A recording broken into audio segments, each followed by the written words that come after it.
안녕하세요. 손하나의 서재에 오신 걸 환영합니다.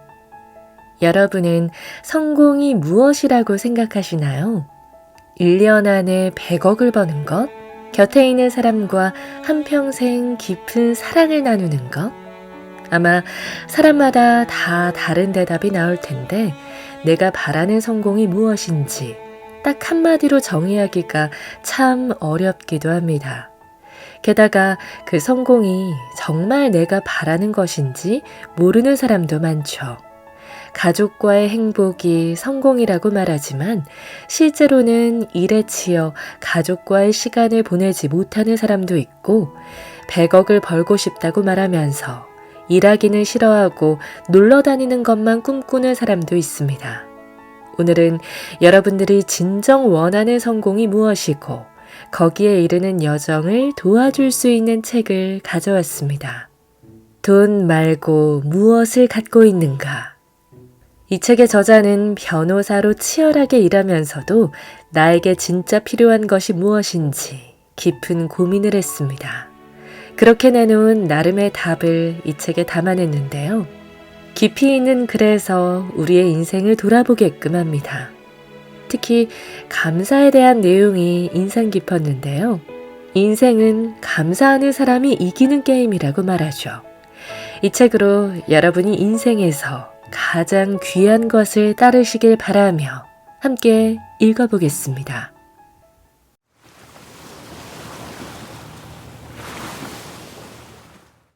자기만의 삶을 선택하려면 나의 선택에서 장점을 뽑아내기. 흔히 인생에서 중요한 선택이라고 말하는 것들이 있다.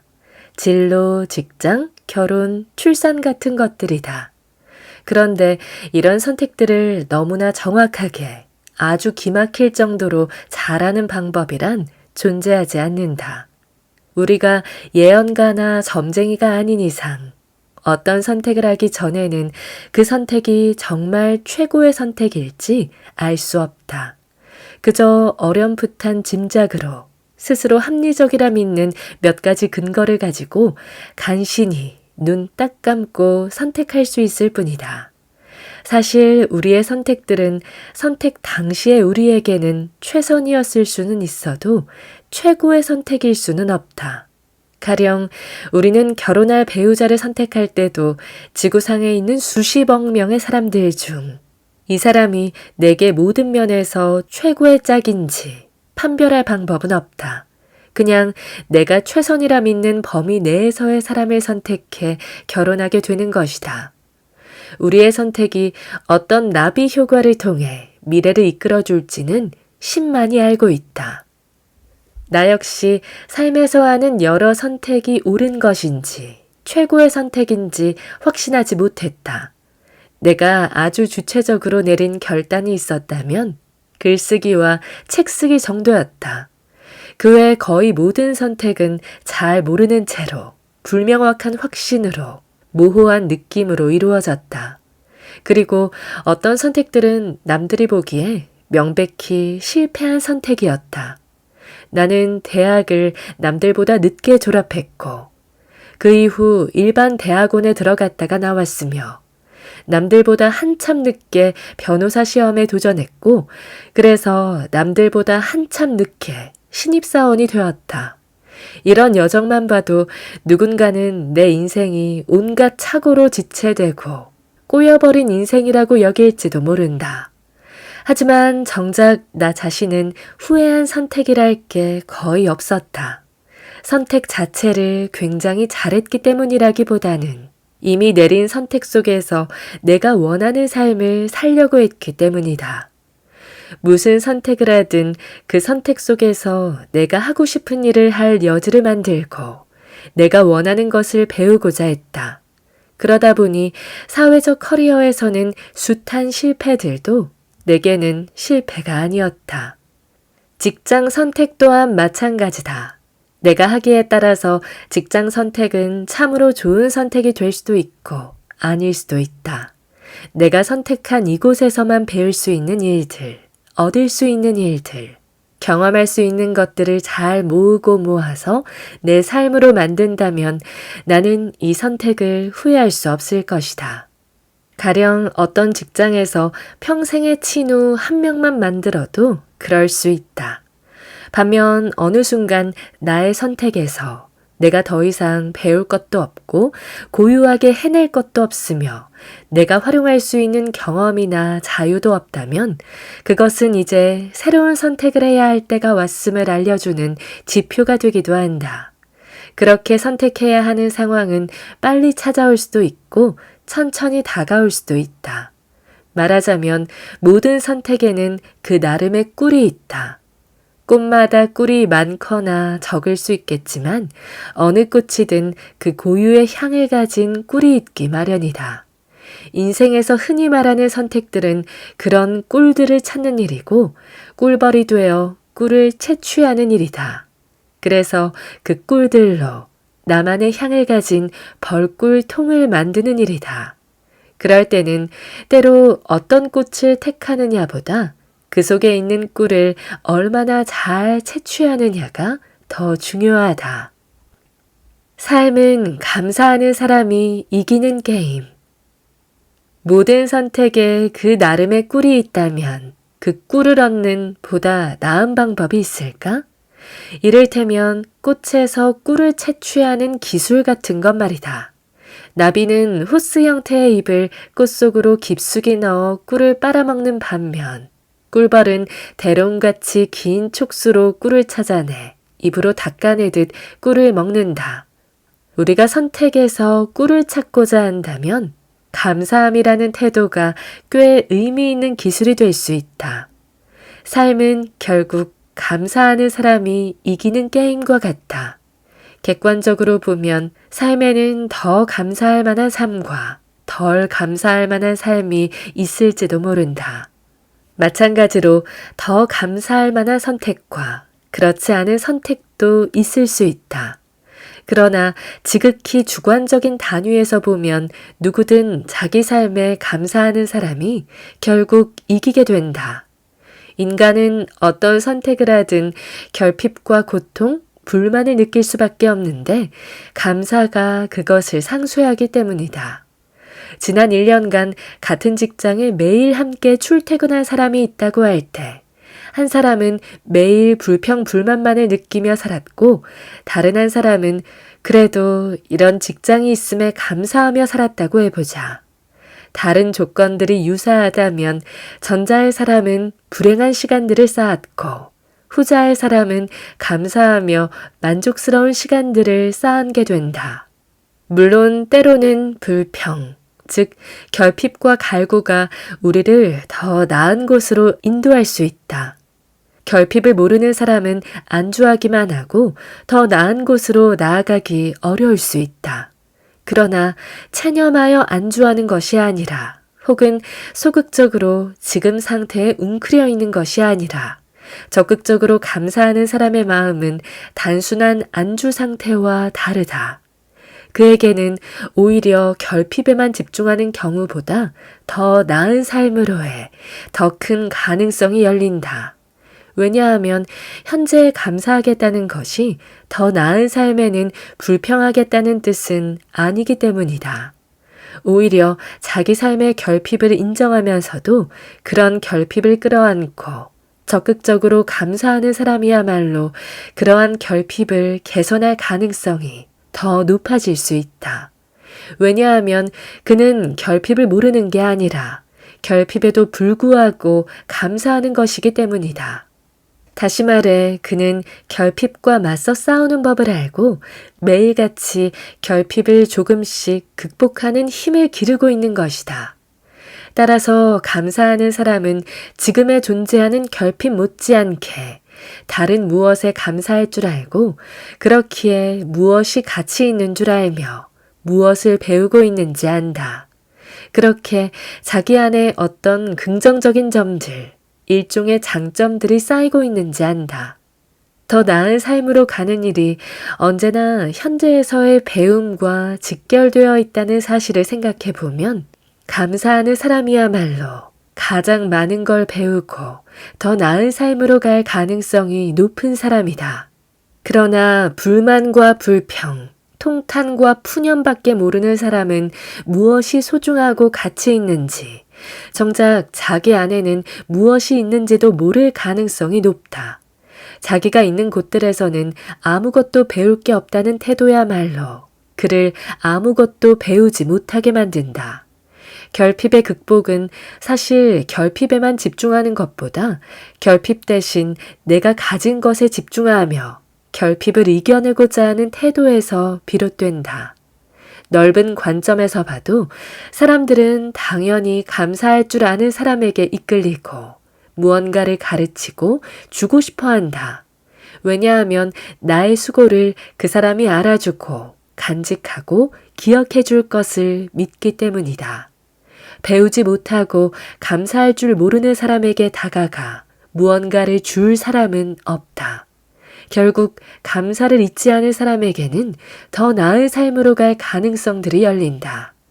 실제로 여러 연구 결과에 따르면 감사하기라는 태도와 말은 인간의 신체적, 정신적 건강에 미치는 영향도 압도적이어서 그런 태도 자체가 운동이나 명상이 주는 영향에 비할 정도라고 한다. 어떤 선택을 하든 삶은 감사하는 사람이 이기는 게임이다. 세상의 모든 것은 감사하는 사람에게 몰려든다. 설령 무언가 몰려들지 않더라도 상관없다. 감사하면 게임 끝이기 때문이다. 그는 다른 사람들이 비교와 불평에 시달리며 상대적 박탈감 등에 허우적거릴 때 감사하며 만족스러운 삶을 산다. 그를 이길 자는 없다. 감사해야 하는 이유.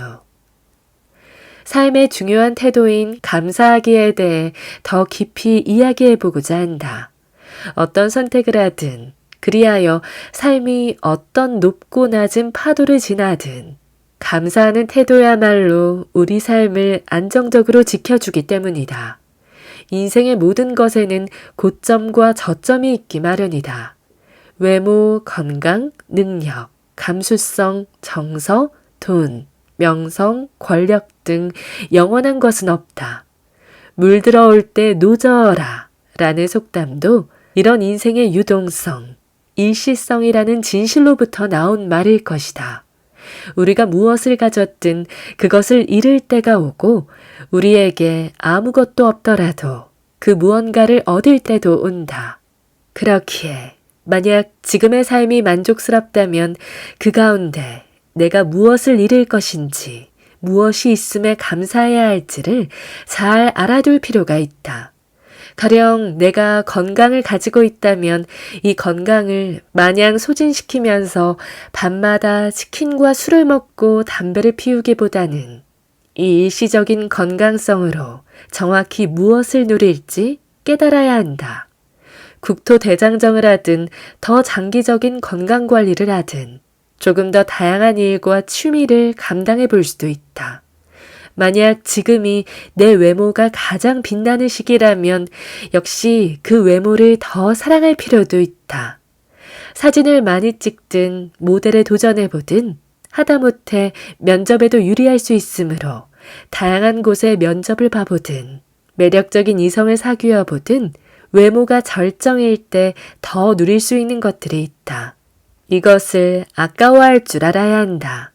아까워한다는 것은 달리 말하면 감사한다는 것이고 무엇도 영원하지 않으리란 것을 인정한다는 의미에서 겸손하다는 것이기도 하다. 일에서 인정받고 자기 일을 해낼 수 있는 능력이 물오르는 시기라면 그 시기를 잘 이용할 필요도 있다. 그 시기는 인생에서 몇 안 되는 퀀텀 점프가 가능한 이직 시기일 수도 있고 승진에서 매우 유리한 시기일 수도 있다. 혹은 사회적 인맥이 적절하게 펼쳐져 있어서 자기만의 사업을 하기에 최적의 시기일 수도 있다. 무엇이 되었든 그 시기가 지나고 나면 마치 부풀어 올랐던 풍선이 바람 빠지듯이 언제 영광의 시절이 있었냐는 듯 그저 그 자리에 옴짝달싹 못하고 붙박여야 하는 시절이 올 수도 있다. 현금 흐름이 좋아지고 투자에서 선방하고 돈에서 몇 가지 호재가 겹치는 시절도 있을 법하다. 이럴 때 많은 사람들은 마치 평생 그런 자본 흐름이 자기 삶에 주어질 거라 믿기도 한다. 그런데 그것도 착각일 가능성이 다분하다. 소송에 휘말리는 사람들의 상당수는 한때 잘 나가는 사업가들인데 상상을 초월하는 돈을 만져본 사람들도 많다. 그러나 그런 흐름이 급격하게 꺼지는 경우가 많아도 너무 많다. 그러니 오만하지 말고 그런 기회의 시절이 오면 오히려 착실하고 보수적으로 안정적인 삶을 구축할 필요도 있다. 몇 년 전까지 유명했던 셀럽, 인플루언서, 연예인 등도 이제는 그 이름도 기억나지 않을 만큼 사람들 사이에서 언급조차 되지 않고 사라진 경우도 많다. 사실 이 경우가 가장 흔한데 요즘 사회에서는 다른 모든 게 그렇듯이 관심 인물도 너무 쉽게 빠르게 대체되기 때문이다. 관심받고 싶어하는 재능 있는 수많은 유튜버들, 인플루언서들이 있는 시대이고 트렌드도 워낙 빠르게 바뀌다 보니 몇 년 전의 유명인이 오늘날 뒷골목에 잊힌 돌멩이 같은 존재가 되는 게 전혀 이상하지 않다. 그러니 사실 우리 삶이 어느 식으로든 빛나거나 좋게 흘러갈 때는 그것에 감사하고 겸손하며 그 모든 게 조만간 사라질 수 있다고 생각할 필요가 있다. 그러면 오히려 삶을 어떻게 살아야 할지에 대한 힌트를 얻어가기도 한다. 낮은 곳에서 더 충실하고 가까운 것들에 더 마음을 쏟으며 삶에서 무슨 일이 일어나든 이어갈 수 있는 나만의 루틴이나 시스템을 생각하게 된다. 작가라면 내 책을 사는 사람이 100명이든 10,000명이든 개의치 않고 글을 써나가는 태도랄 것을 오히려 가장 흥분된 시절에 더 익혀두는 것이다. 건강이 넘칠 때야말로 건강을 챙기는 루틴을 지켜내는 것이다. 매년 1억을 벌 때 노후 자금으로 매달 10만 원씩 저축하는 것이다. 나아가 나는 삶의 굴곡과 무관하게 곁을 지켜줄 사람들에게 충실하는 법 또한 배워야 한다고 느낀다. 우리는 다 노쇠할 것이고 삶에는 어떤 종류든 고난이나 쇠락이라 불릴 만한 때가 올 것이다. 그럴 땐 최후의 습관조차 도움이 되지 않을 수 있다. 그럴 때 우리 곁에서 마지막으로 우리 삶을 붙잡아주는 건 나와 온 마음으로 삶을 나누었던 극소수의 몇 사람일 수 있다. 그러므로 우리는 우리의 인연에도 역시 감사할 필요가 있다. 감사함이 삶을 지켜내는 순간이 올 것이기 때문이다. 어려운 것을 선택해야 한다. 여기에서 선택에 관한 나의 개인적인 원칙 혹은 신념을 소개해보고 싶다. 이것이 모든 인생에 적용되는 진리는 아니겠지만 누군가에게는 참고가 될 수 있을 듯하다. 삶에서 중요한 선택을 해야 할 때 나는 꽤나 명료한 나만의 기준을 하나 갖고 있다. 그것은 두려운 것을 선택해야 한다는 것이다. 내가 만약 이 길을 걸을지 다른 길을 걸을지 고민을 거듭하고 있는데 아무리 고민해도 모르겠다면 더 두려운 쪽을 택한다. 내게 두렵다는 것은 거기에 내가 진정으로 더 원하는 것이 있다는 신호임을 거듭 확인해 왔기 때문이다. 보물을 찾는 여정에서 두 가지 갈림길이 있는데 한쪽은 지금까지 이어진 것과 같은 평범한 길이고 다른 한쪽은 어딘지 으슥한 것이 나무 괴물이 나올 것만 같으면 보물은 아마 나무 괴물 쪽에 있을 것이다. 보물이 있는 곳이라면 나무 괴물 정도가 지켜줘야 타당하다. 보물이 있는 꽃밭은 그 나무 괴물 숲을 지나면 있다. 나는 인생의 순간마다 그 나무 괴물을 찾았다. 이런 결단은 내게 아주 익숙하다. 아마도 지난 10여 년간 이런 결단을 5-6번 정도 내렸던 것 같다. 이를테면 내게는 대학원 공부를 그만두는 게 그랬다. 사람에 따라서는 대학원 공부를 하는 것이 나무 괴물을 만나러 가는 일일 것이다. 오랫동안 진정으로 하고 싶었던 공부를 하는 게 두려워 미루고 회피하다가 기어코 결단을 내리는 경우도 있을 법하다. 그러나 내게는 대학원을 등지는 게 용기였다. 10여 년간 인문학의 세계에 있으면서 나는 그 바깥으로 나가는 게 점점 두려워졌다. 매일 출퇴근하는 것, 현실에 부대끼며 돈을 버는 것, 치열한 이익 경쟁에 뛰어드는 것이 점점 나는 할 수 없는 일처럼 느껴졌다. 석사를 수료하고 났을 때 주변에서는 공부를 그만두려는 나를 말렸다. 지난 2년간의 시간이 아깝지 않느냐. 나이 30에 다시 일을 시작하긴 더 어렵다.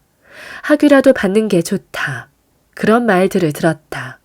정말 많은 고민을 했지만 내가 두려워하는 현실을 택했다.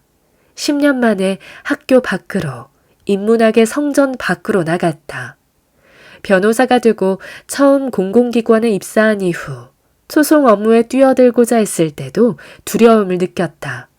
1년 정도 공공기관에서 일하고 나니 바깥은 역시 야생의 들판처럼 느껴졌다. 속무일이 얼마나 힘들고 험한지에 대한 이야기도 지겹게 들었다. 그때 내게는 2가지 선택지가 있었다. 하나는 합격한 회사의 사내 변호사로 공공기관에서와 비슷한 일을 하는 것이었고, 다른 하나는 속무의 세계로 뛰어드는 것이었다. 나는 후자를 택했다. 당시 후자가 더 두려웠기 때문이다. 이후 독립하여 개업할 때도 마찬가지였다. 그리고 거기에는 내가 원하던 것들이 있었다. 그때 나는 다음과 같은 진실을 배웠다. 여기가 좋아서 여기 있는 게 아니라 저기로 가기가 두려워서 여기 있는 것이라면 반드시 저기로 가야 한다. 두려운 쪽을 선택하는 것은 달리 말해 어려운 것을 선택한다는 말로도 바꿀 수 있다.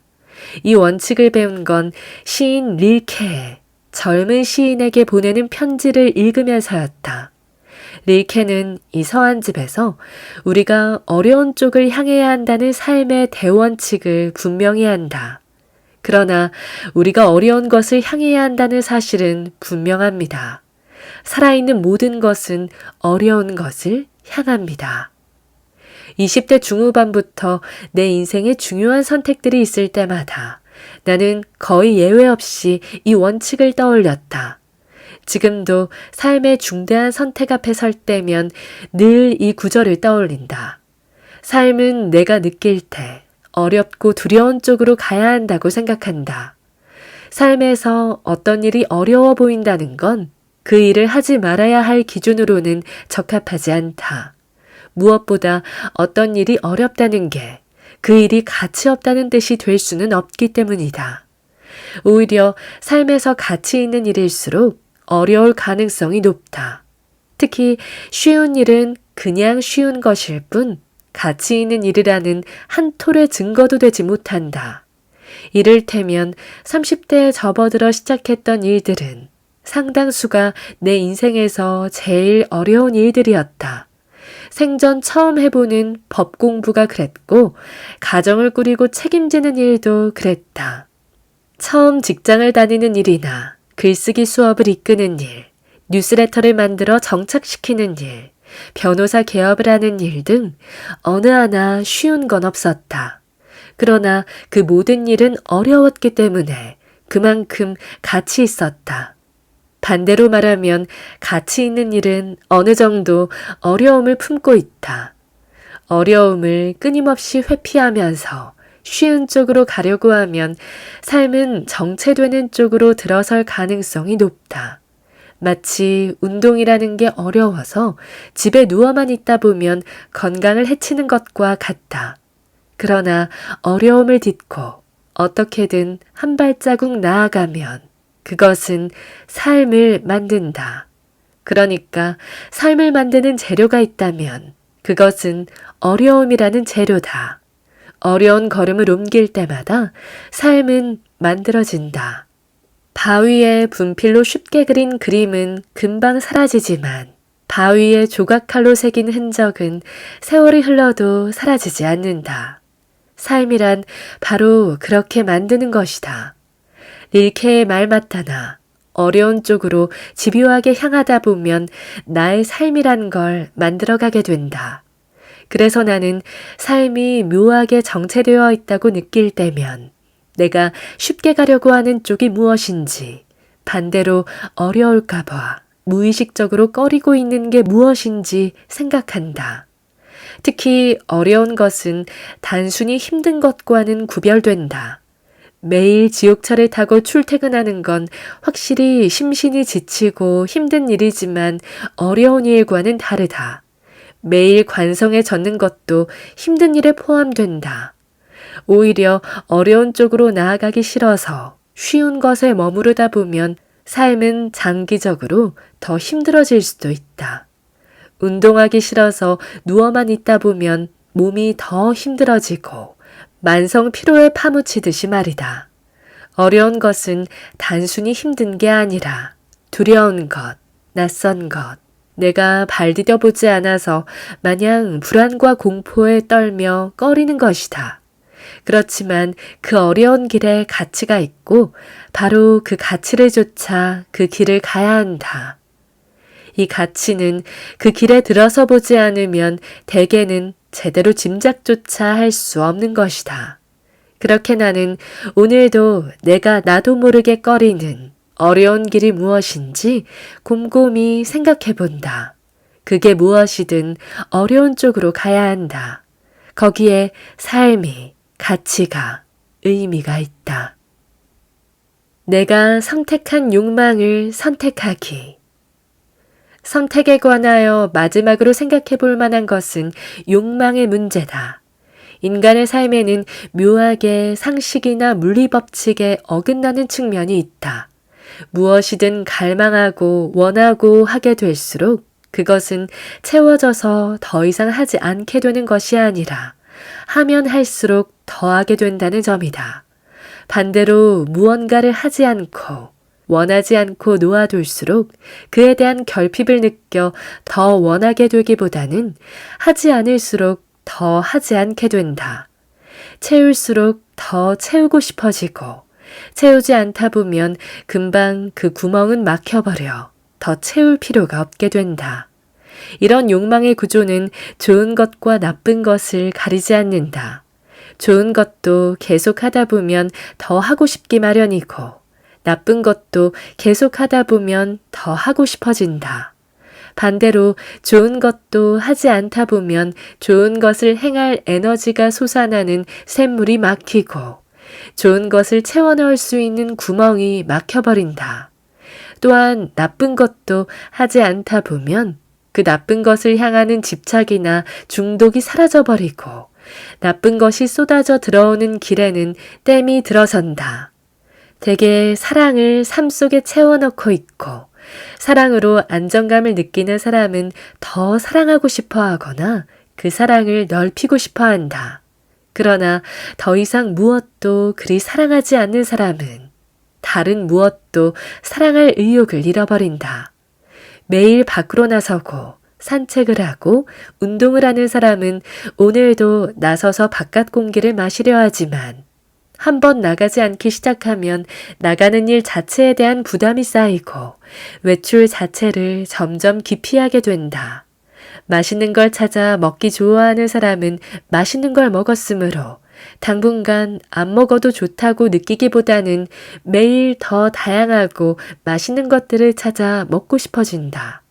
그러나 살기 위해 대충 먹다 보면 맛있는 것을 굳이 찾아 먹으려는 의욕 자체도 점점 고갈되어 버린다. 돈은 돈이 없는 사람이 더 열심히 벌 것 같지만 사람이 돈이 없는 상태에 오랫동안 익숙해지다 보면 돈이 되는 일에도 흥미가 가지 않는다. 그는 현상 유지에 익숙해진다. 그러나 돈 버는 일에 흥미를 느껴 돈을 벌기 시작하는 사람은 끝없이 점점 더 많은 돈을 벌고 싶어 한다. 필요 이상으로 과도할 정도로 돈벌이에만 중독적으로 빠지는 경우도 적지 않다.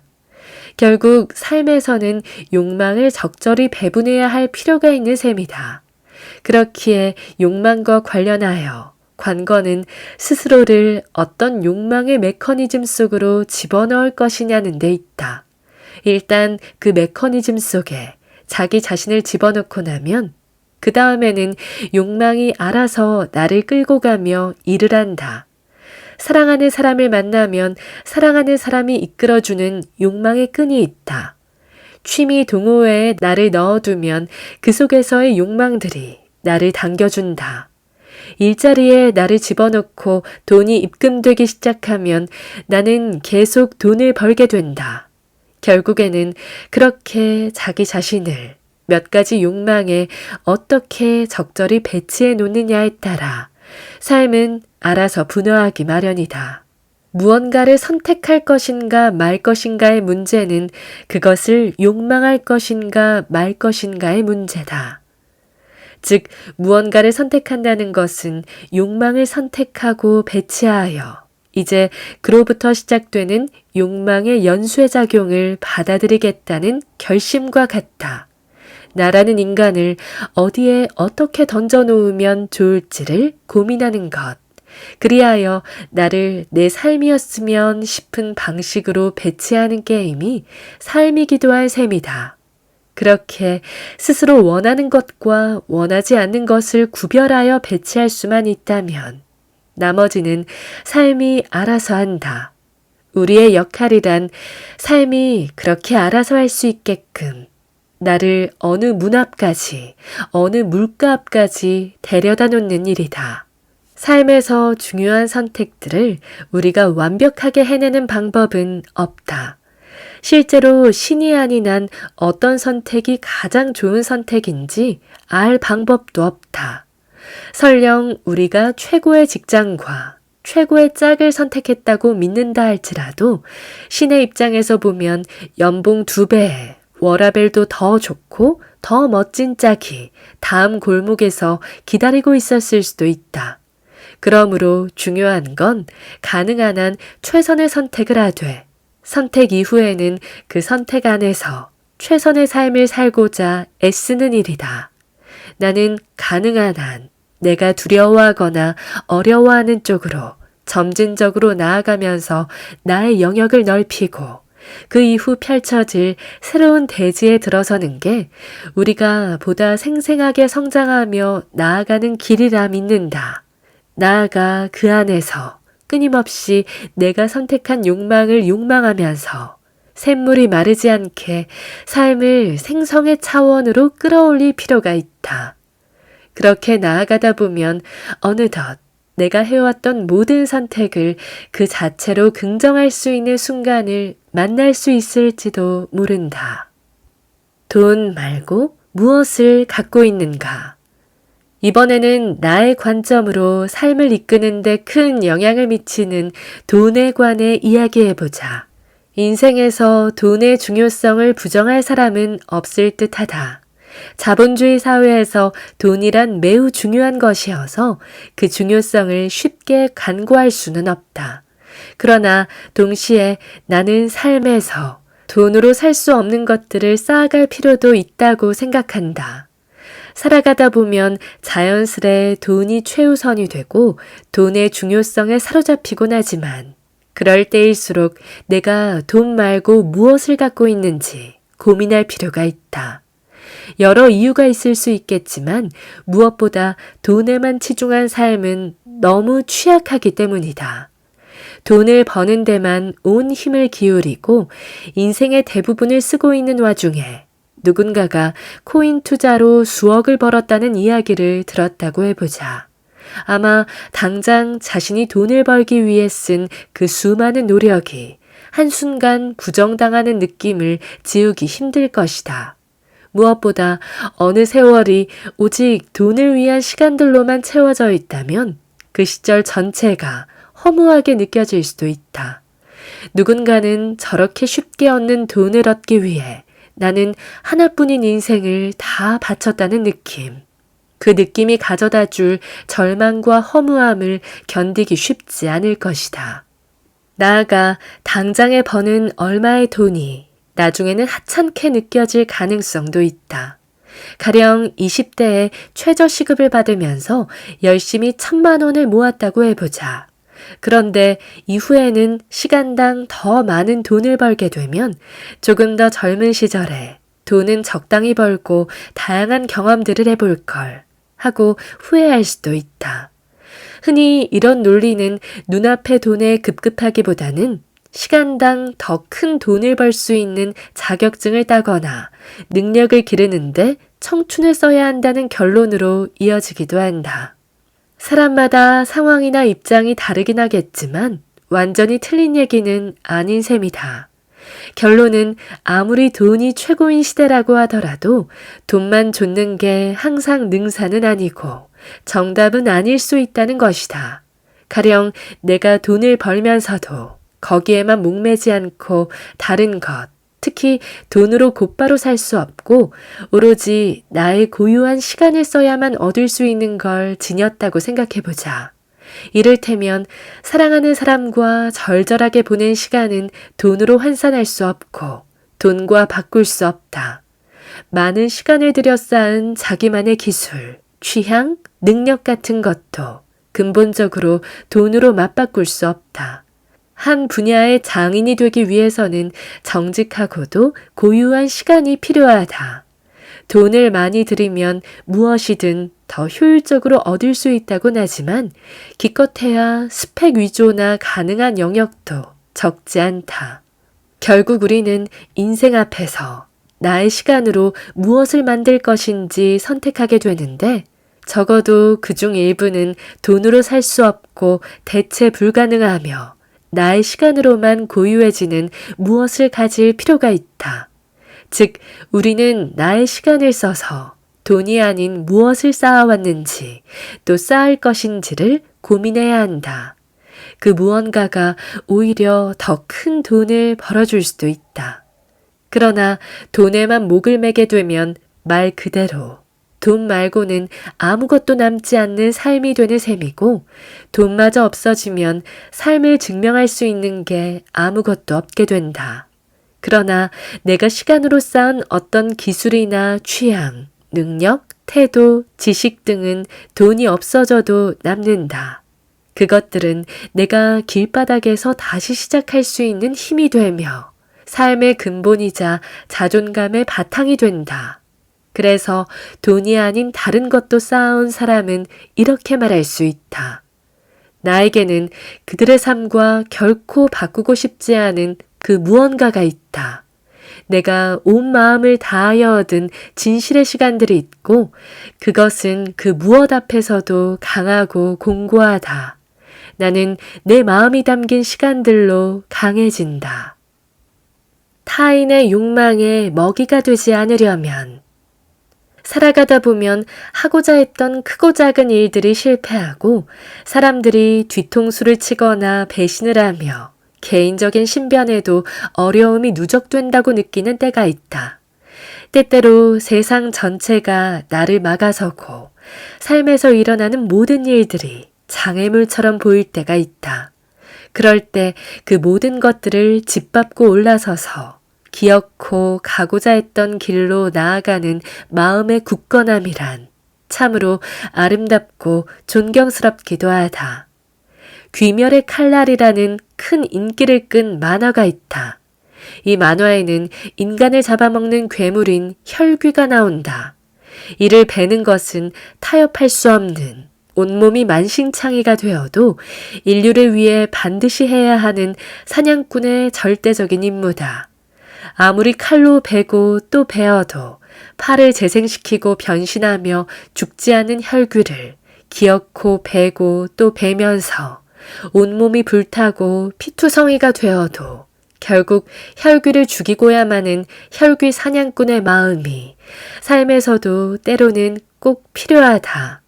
내가 주변에서 존경하는 사람들을 보면 힘든 순간 없이 평생 고속도로를 달렸다고 말하는 사람이 아무도 없다. 때로는 어떻게 저 모든 것을 견딜까 싶을 정도로 삶의 온갖 것들이 산산이 무너지는 중에도 기어코 갈 길을 간다. 내가 아는 한 작가는 지난 몇 년간을 통째로 바쳤던 중요한 작업들이 상당수 좌초되었는데도 아랑곳하지 않고 호쾌하게 자기 길을 걸어간다. 그런 사람들을 보면 그 마음을 담고 싶다는 생각이 들지 않을 수 없다. 삶에서 힘든 일은 일어나지 않을수록 좋은 것 같지만 그런 바람은 자기만의 길을 걸어간다는 의미와 모순되는 바람이라 볼 수 있다. 우리가 여행지에 내려 가이드의 안내를 따라 패키지 일정만 따라가면 그다지 힘들 게 없다. 그러나 교통편이든 숙박이든 보고 싶은 것이든 스스로의 스타일에 따라 나아가려고 하면 반드시 걸리적거리는 것이나 다양한 시행착오가 생기기 마련이다. 그런 것들이 없길 바라는 자기만의 여행이란 그 자체로 모순인 것이다.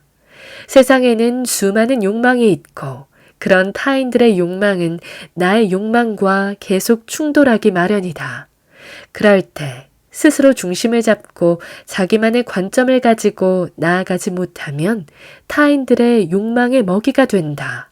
나아가 삶에서는 내가 원치 않거나 예기치 못했던 사고들도 끊임없이 생겨난다.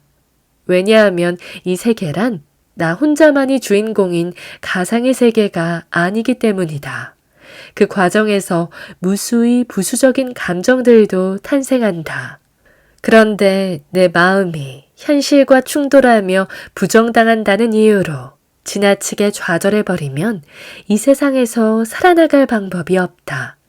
내가 30대가 되고 아이 아빠가 되고 10년차 작가이자 변호사로 살아가게 되면서 가장 필요하다고 느낀 것도 바로 이런 마음이다.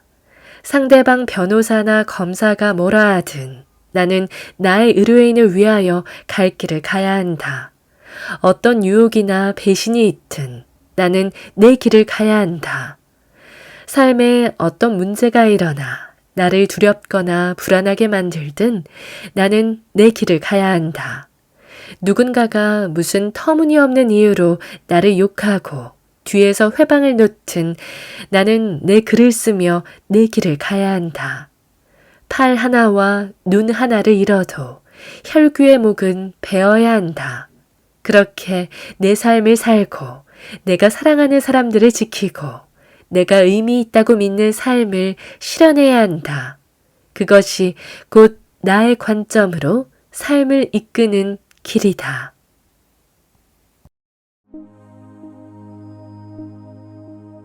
오늘 저와 함께한 시간 어떠셨나요? 편안한 시간이 되었길 바라며 또 들러주시길 기다리겠습니다.